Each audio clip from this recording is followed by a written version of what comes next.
خدا تجھے کسی طوفان سے آشنا کر دے کہ تیرے بحر کی موجوں میں اضطراب نہیں۔ تجھے کتاب سے ممکن نہیں فراغ کہ تو کتاب خواں ہے مگر صاحب کتاب نہیں۔ معزز سامعین و ناظرین کرام، السلام علیکم ورحمۃ اللہ وبرکاتہ۔ اہل سنت و جماعت جس آزمائش اور امتحان سے اس دور میں گزر رہے ہیں، شاید ہی اس سے کڑا اور کٹھن وقت اہل سنت و جماعت پہ آیا ہو،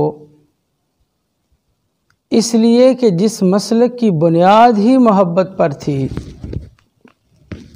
جس مسلک کا ٹائٹل ہی محبت تھا، محبت رسول، محبت اہل بیت اطہار، محبت صحابہ کرام اور محبت اولیاء اعظام، جس مسلک کے سلوگن کے طور پر نمایاں تھی، آج اسی مسلک کا مبلغ ممبر کے اوپر بیٹھ کر براہ راست اہل بیت اطہار کی توہین کا مرتکب ہو چکا ہے۔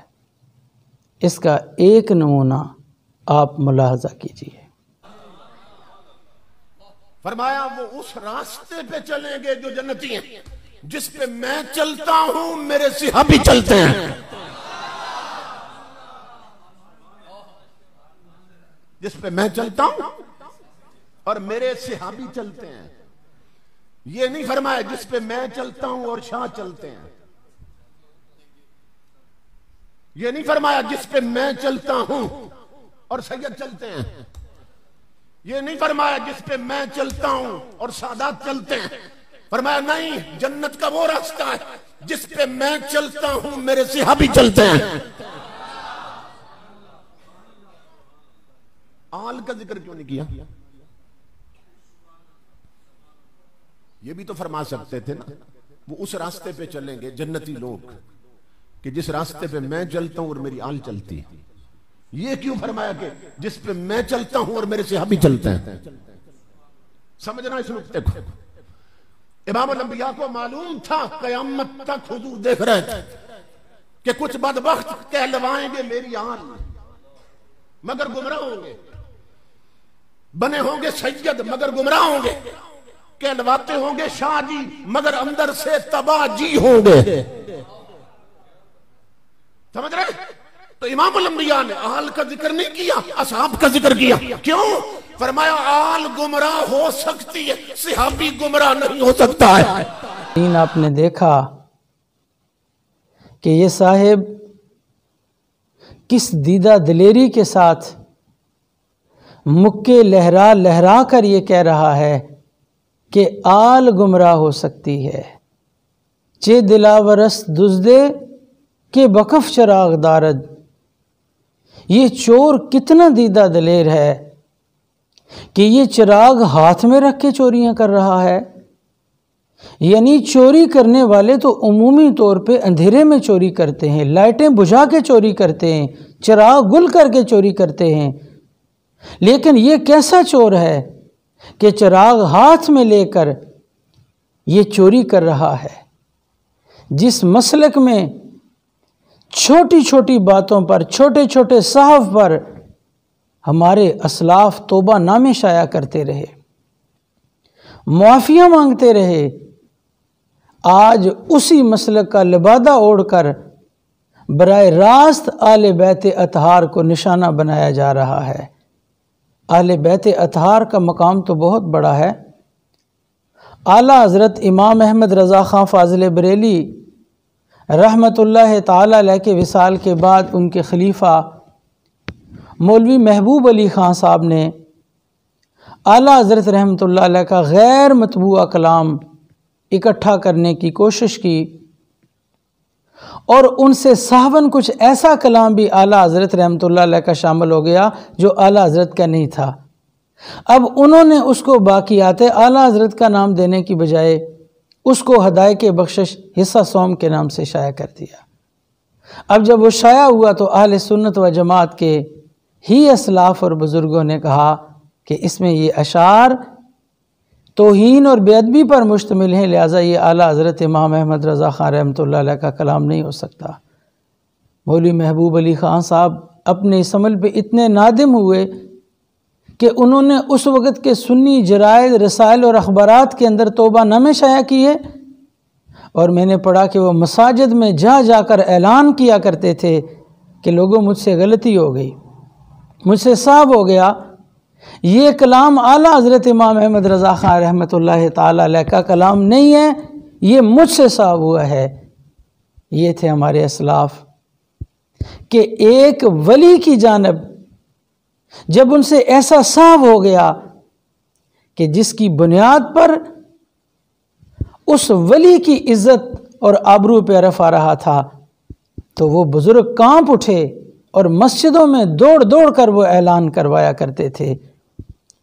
آج بس نصیبی سے اسی مسلک کا نام لینے والا یہ شخص ہاتھ اٹھا اٹھا کے اور مکے لہرا لہرا کے کہہ رہا ہے کہ آل گمراہ ہو سکتی ہے۔ ناظرین کرام، یہ نہ سمجھیے گا کہ آل کہہ کر یہ آج کے سادات مراد لے رہا ہے، نہیں، یہ شخص خود اپنے ایک بیان میں کہہ چکا ہے کہ جب آل کا لفظ بولا جائے گا تو وہی آل مراد لی جائے گی جو اصحاب کے دور میں تھی، اور اس وقت آل کون تھی؟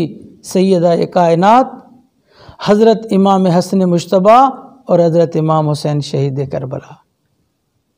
اب یہ آدمی براہ راست حضرت خاتون جنت کو نشانہ بنا چکا ہے، حضرت امام حسن اور حضرت امام حسین کو نشانہ بنا چکا ہے۔ آپ اسی شخص کی زبانی سنیے کہ جب آل بولا جائے گا تو کون سی آل مراد ہوگی؟ تو اچھی طرح سمجھ لیں کہ جس دور کے اصحاب مراد ہوتے ہیں نا، اسی دور کی آل بھی مراد ہوتی ہے۔ یہ آج کا کوئی گھوڑے شاہ مراد نہیں ہوتا، کوئی گامے شاہ آج کا مراد نہیں ہوتا، کوئی لسوڑی شاہ آج کا مراد نہیں ہوتا، یہ اسی دور کے جس میں اصحاب تھے اسی دور کی آل مراد ہوتی ہے۔ آپ نے دیکھا کہ اس شخص کے اپنے الفاظ سے یہ ثابت ہوا کہ آل سے مراد وہ آل ہوگی جو اصحاب کے عہد میں ہوگی۔ تو آج کے سادات تو آج کے سادات رہے، یہ آدمی تو براہ راست حضرت سیدہ پاک کی بے ادبی کر چکا ہے، حضرت امام حسن مجتبیٰ کی بے ادبی کر چکا ہے، اور حضرت امام حسین شہید کربلا کی بے ادبی کر چکا ہے۔ آج میں آپ کی خدمت میں اعلیٰ حضرت امام احمد رضا خان فاضل بریلی رضی اللہ تعالیٰ عنہ کے فتاوی شریف، فتاوی رضویہ، اور اس کی جلد نمبر 22 اور اس کا صفحہ نمبر 423، ایک سوال کے جواب میں اعلیٰ حضرت رحمۃ اللہ تعالی علیہ فرماتے ہیں، سید سنی المذہب کی تعظیم لازم ہے، اگرچہ اس کے اعمال کیسے ہی ہوں، ان اعمال کے سبب اس سے تنفر نہ کیا جائے۔ یہ صاف لفظوں میں اعلیٰ حضرت کہہ رہے ہیں کہ جب سید سنی المذہب ہے تو اس کی تعظیم لازم ہے، اگرچہ اس کے اعمال کیسے ہی ہوں، ان اعمال کے سبب سے اسے تنفر نہ کیا جائے، نفس اعمال سے تنفر ہو، یعنی اس کے کسی عمل کوئی ایسا ہے جو ٹھیک نہیں ہے تو عمل اس بد عملی سے تو نفرت ہو، لیکن سید سے نفرت نہیں، بلکہ اس کے مذہب میں قلیل فرق ہو کہ حد کفر تک نہ پہنچے جیسے تفضیل، تو اس حالت میں بھی اس کی تعظیم سیادت نہ جائے گی۔ یعنی اگر کوئی سید عقیدہ تفضیل رکھتا ہے، یہ اعلیٰ حضرت امام احمد رضا خان رحمۃ اللہ علیہ کے الفاظ ہیں کہ اگر وہ حضرت مولا علی کو افضل بھی جان رہا ہے تو بھی اس کی تعظیم سیادت نہ جائے گی۔ اب اس سے تھوڑا سا آگے جا کر اعلیٰ حضرت رحمۃ اللہ علیہ فرماتے ہیں کہ شریعت نے تقوی کو فضیلت دی ہے، ان اکرمکم عند اللہ اتقاکم، مگر یہ فضل ذاتی ہے، یعنی یہ جو تقوی والا فضل ہے یہ فضل ذاتی ہے۔ فضل نسب منتہائے نسب کی افضلیت پر ہے، یعنی نسب کی جو فضیلت ہے یہ دیکھا جائے گا کہ اس کے نسب کی انتہا کس پر ہے، اس بنیاد پر فضیلت ہے۔ اور فرماتے ہیں سادات کرام کی انتہائی نسب حضور سید عالم صلی اللہ تعالی علیہ وآلہ وسلم پر ہے۔ یہ بات تھی جو آپ کو سنانی تھی۔ اعلیٰ حضرت امام احمد رضا خان رحمۃ اللہ علیہ فرماتے ہیں کہ سادات کرام کا جو ادب ہو رہا ہے یہ ان کے انتہائی نسب کی وجہ سے ہو رہا ہے، اور انتہائی نسب نبی پاک صلی اللہ علیہ وآلہ وسلم پر ہے۔ اس فضل انتساب کی تعظیم ہر متقی پر فرض ہے کہ وہ اس کی تعظیم نہیں، حضور اقدس صلی اللہ تعالی علیہ وآلہ وسلم کی تعظیم ہے۔ آپ نے دیکھا کہ اعلیٰ حضرت امام احمد رضا خان رحمۃ اللہ علیہ نے فرمایا کہ سادات کی تعظیم فرض ہے۔ اب جو چیز فرض ہوتی ہے اس کا انکار حرام ہوتا ہے۔